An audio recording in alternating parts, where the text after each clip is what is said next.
أنا عايز أقول لك إن مصر خسة راجل مش هيتعوض.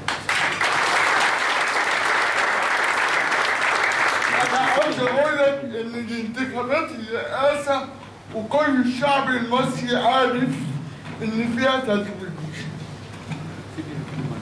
أنا عايز أقول لك أنا لغاية دلوقتي مش شايف حقي في البلد. أنا لغاية دلوقتي أنا راجل الحمد لله يا رب العالمين، ربنا عوضني بحاجات كتير أوي. ومعايا لسان آداب كمان في القاهرة. أنا كنت نفسي أنت تنجح. يعني لغاية دلوقتي أنا ولا عايز مرسي ولا عايز شفيق.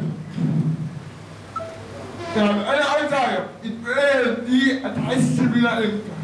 وسيبك مني أنا. ناس هي نايمة في الشارع. ناس هي مش لاقية تاكل. ناس هي يعني بتدور على لقمة العيش. وفي الآخر يعني أنا نفسي أعمل حاجات كتير في البلد.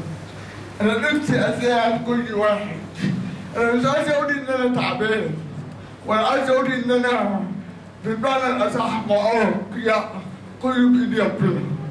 نفسي أنضف بلدي. نفسي أشوف بلدي بتتحسن.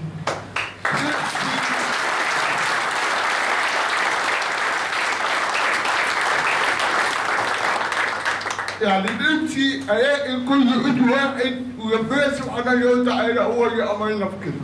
شكرا.